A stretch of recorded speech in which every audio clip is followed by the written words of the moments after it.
Désolée la classe, il faut m'excuser parce que je suis artiste. Il n'y a rien qu'on peut faire. Bonjour la classe, c'est ici madame.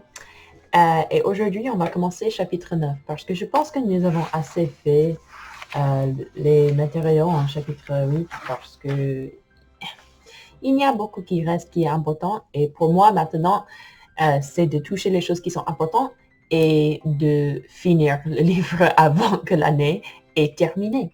Donc, on va commencer vers chapitre 9.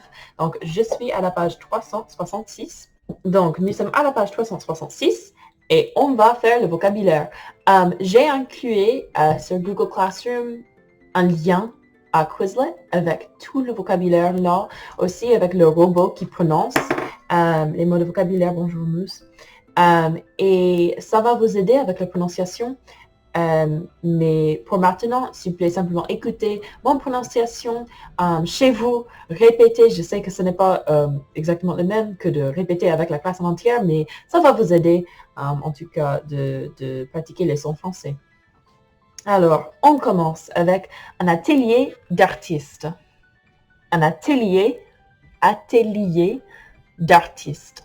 Hein? Ça, c'est-à-dire la salle où travaille l'artiste. Oui? Donc, si j'étais l'artiste, et bon, je suis artiste, tu vois, je suis artiste, voilà mon atelier d'artiste. C'est la salle, la chambre de l'artiste. Donc, voilà l'atelier. Aussi, nous avons des artistes différents. Il y a des artistes différents. Moi, je suis artiste en général, mais il y a des personnes plus spécifiques. Oui? Nous avons le sculpteur, hein, la potière et le peintre.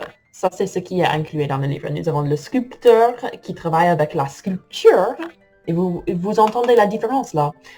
Le sculpteur, la sculpture. Oui, c'est plutôt comme un CH en anglais, ture. Oui. Donc, nous avons le sculpteur, la sculpture. Oui, nous avons le sculpteur sculpte une statue. Essayez de le dire 5 fois très vite. Le sculpteur sculpte une statue. Ce n'est pas très facile à dire. Aussi, nous avons la potière. Comme j'ai dit, la potière travaille avec la poterie. Hein? C'est une poterie. Donc, la potière, une poterie. Hein? Et la phrase que nous avons, les potières utilisent un tour pour faire leur poterie. Hein? Donc, un tour, ça c'est la chose qui fait des révolutions. Pour la troisième forme de l'artiste, nous avons le peintre. Hein? Et le peintre, ça c'est qui utilise ça. Le peintre peint. Oui? Et on utilise un chevalet. Donc, le peintre utilise un chevalet pour peindre des tableaux. Donc, un tableau, ça c'est ce que je vous ai montré. Un tableau, c'est les choses comme ça. On fait comme ça. Normalement, on a les modèles. Ça, c'est ce que le peintre peint. Peint, ça, c'est la forme conjuguée de peindre. Peindre, c'est-à-dire to paint. Et aussi avec le modèle, nous avons le modèle qui pose, ne peut pas bouger. Oui, elle ne peut pas bouger, ne bouge pas. Et vous savez, bouger, ça pourrait dire move aussi, ça pourrait être utilisé comme synonyme pour danser. Oui, donc bouger, on peut utiliser les deux formes. On peut admirer des tableaux différents. Oui. On a un paysage, ça c'est-à-dire la nature. Oui, un paysage, oui, c'est très calme, très beau. Les montagnes, oui, les arbres, on adore les arbres. Oui.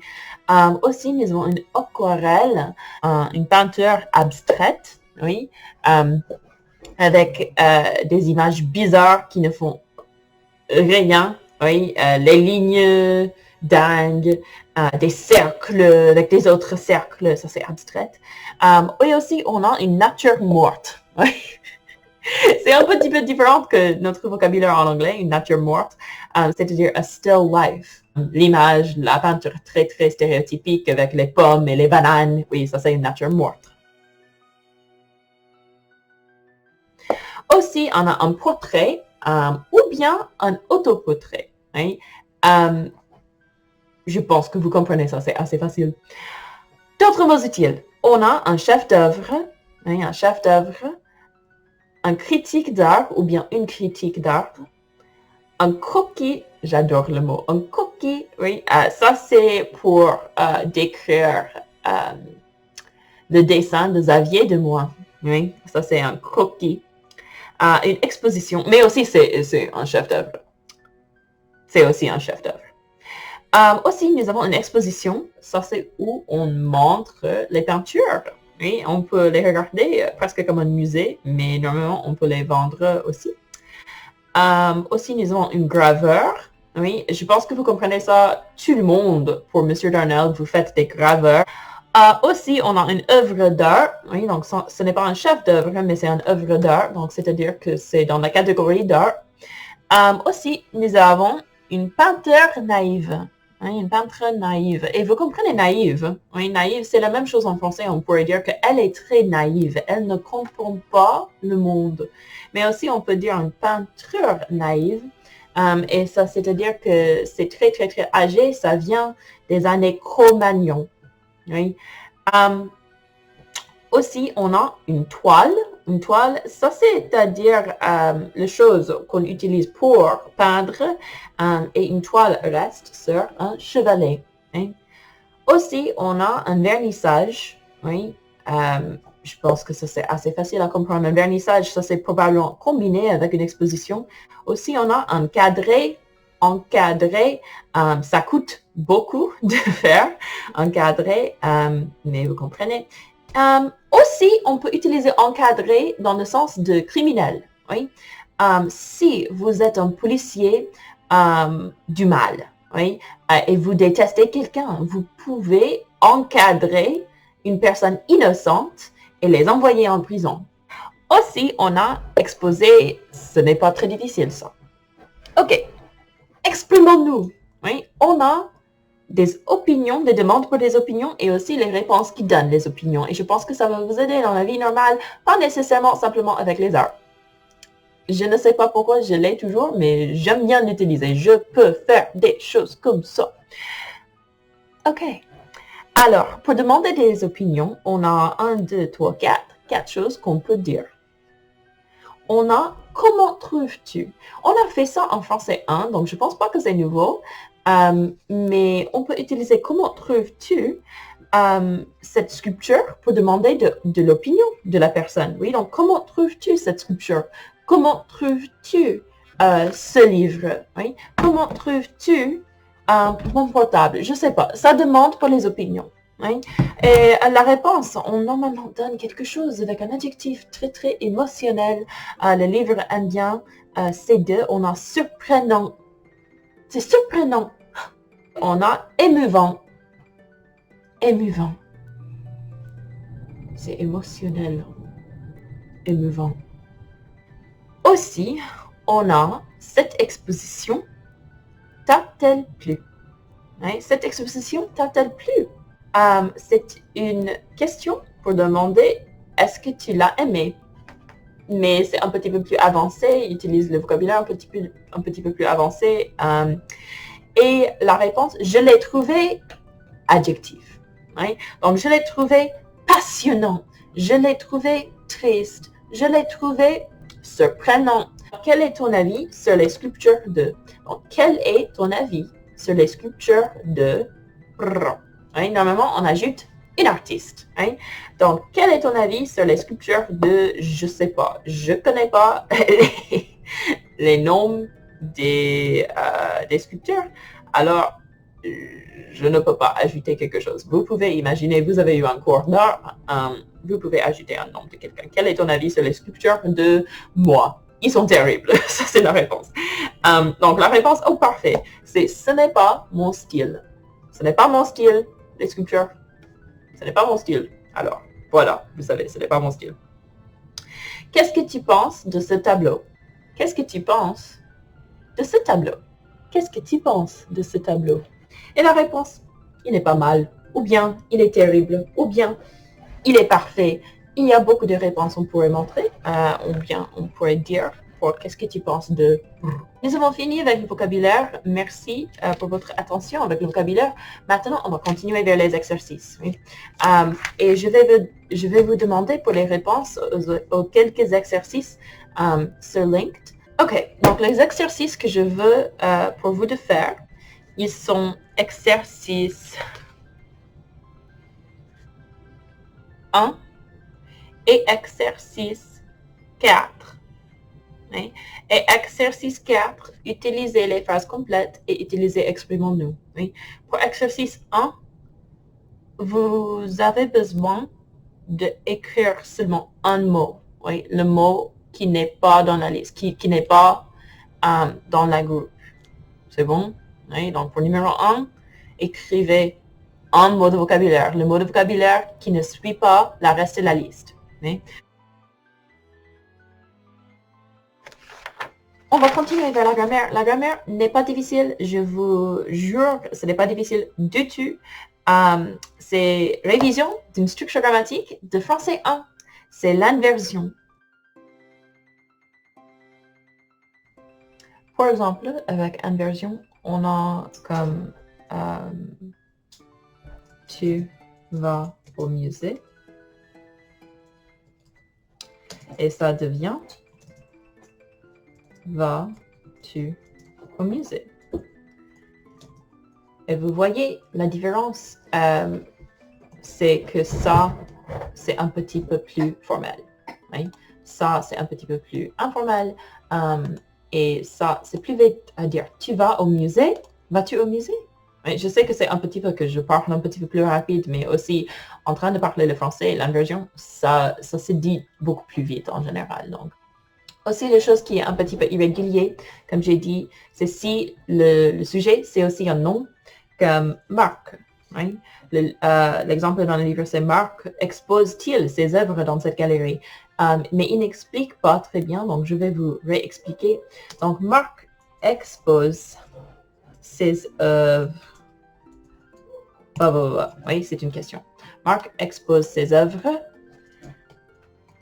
De le faire à l'inversion, on dit expose, on commence avec Marc, désolé.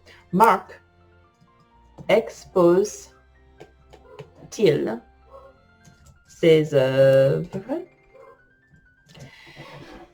Et on ajoute le T parce que ça, c'est un voyelle et ça, c'est un voyelle. Alors, il faut avoir un T entre les deux. Mais vous savez que normalement, les Français, avec un nom comme un sujet, ils répètent le sujet en faisant Marc. Il expose ses œuvres. Hein? Moi, j'aime bien les œufs. Oui, vous savez, les Français, ils répètent souvent les sujets. Donc ça, c'est pourquoi l'inversion doit être comme ça. Donc, Marc, il expose ses œuvres. Marc expose-t-il ses œuvres? Ça, c'est pourquoi. Donc, un autre exemple avec peut-être quelqu'un dans la classe, pour le faire un petit peu plus clair. Voilà, on va utiliser Claire. Désolé Claire, tu es toujours mon sujet, mais peut-être qu'on pourrait dire que c'est parce que tu es populaire. Donc, Claire aime le livre. Je sais pas. Ou bien, non. Claire est une artiste. Claire est-elle une artiste?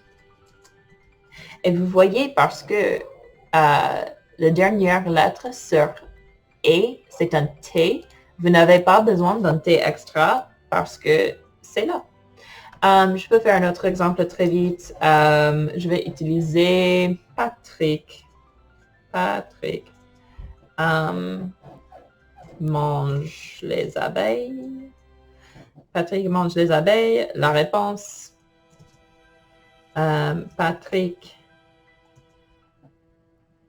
mange-t-il, parce que ça commence avec des voyelles et ça se termine avec des voyelles. Mange-t-il les abeilles? OK. Et un exemple au passé composé, parce que je veux vous montrer, ce n'est pas difficile, mais si vous avez quelque chose comme tu as mangé mes chaussures. La réponse à l'inversion, ça serait as-tu mangé mes chaussures? Donc, vous voyez, on utilise avoir ou être pour la partie inversion et pas le participe passé. Ça suit le reste. Donc, je vais vous montrer quelques formations de participe présent. Ce n'est pas difficile de le faire. On utilise le forme nous au présent. Et puis, on fait moins ONS plus ANT. Donc, par exemple, si je voulais utiliser finir pour dire peut-être while finishing my paper, or in finishing my paper, I died. In finishing my paper, I died. Finishing my paper, I fell dead. Donc, pour dire ça, je dois faire le participe présent de finir. Okay? Donc, finir. Finir. Le forme nous de finir au présent, finissons. Hein? Donc, on fait comme ça, on ne le veut pas. Ça n'existe plus. On ajoute ANT, donc notre résultat, c'est finissant.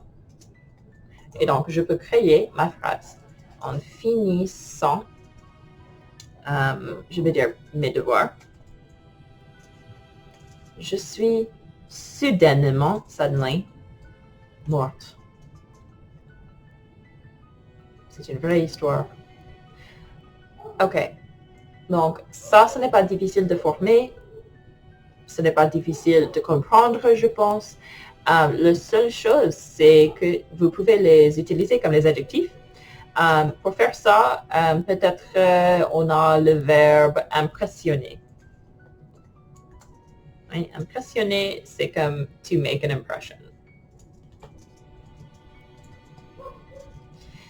Si on veut avoir la forme adjective d'impressionner, on a impressionnant. Et je ne l'ai pas. Il y a un S. Deux S, désolé. Impressionnant, c'est le participe présent. Hein? Donc, je peux utiliser ça comme un adjectif. Comme, par exemple, je pourrais dire, je ne sais pas, le tableau.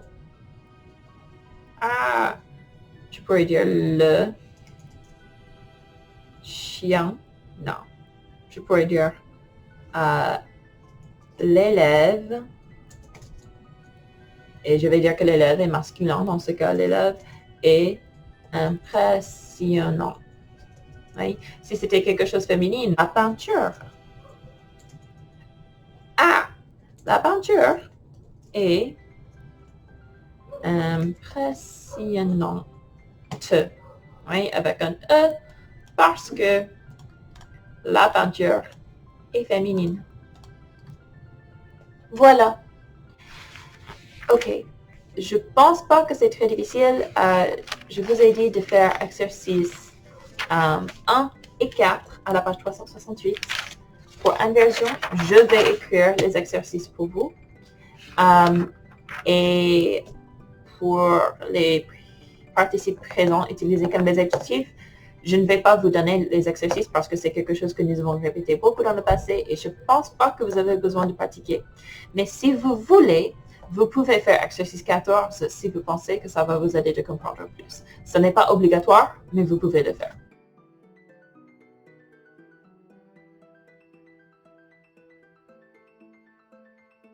La classe, je sais que ça, ce n'est pas beaucoup de travail et je sais que ce n'est pas beaucoup d'informations, mais j'essaie de ne pas vous donner quelque chose qui s'appelle busy work. Je ne veux pas le faire. Je veux simplement faire des choses qui sont essentielles pour comprendre les matériaux dans le chapitre. Et en plus de ça, je vais essayer de ne pas vous donner trop. Donc, ça, c'est ce que vous devez faire. C'est les exercices que j'ai listés. Je vais aussi mettre les là. Et en plus de ça, j'espère que tu vas bien. J'ai posté aussi un plan pour la semaine. Ce n'est pas très difficile. On va essayer de faire chapitre 9 cette semaine parce que nous avons 3 périodes de classe. Et je ne pense pas que ça va être très, très difficile parce que le vocabulaire, c'est facile. Et la grammaire aussi. Parce que pour la plupart, c'est révision. Donc, cette semaine, je veux essayer de faire et finir chapitre 9 Et puis, la semaine après ça, on peut aborder chapitre 10. Et si on a assez de temps après ça, avant que l'année se termine, on peut réviser un petit peu français 3, mais aussi vous préparer pour l'année de français 4. Parce que il y a beaucoup de choses pour vous préparer à propos d'eBay. Beaucoup de choses. Donc, je veux essayer de finir chapitre 9, chapitre 10 vitement pour qu'on puisse commencer le programme eBay un petit peu plus en détail. S'il vous plaît la classe, faites les exercices. Si vous avez des questions, soyez ou bien ayez pas peur de me contacter. Vous pouvez me contacter en email ou bien on peut zoomer. J'ai décidé que c'est une verbe, on peut zoomer. Ou bien vous pouvez me laisser un commentaire sur Google Classroom et je vais voir ça et je vais vous contacter. Alors, merci la classe. Au revoir, ce n'est pas le week-end. Bonjour à la classe. Ça c'était un bonjour?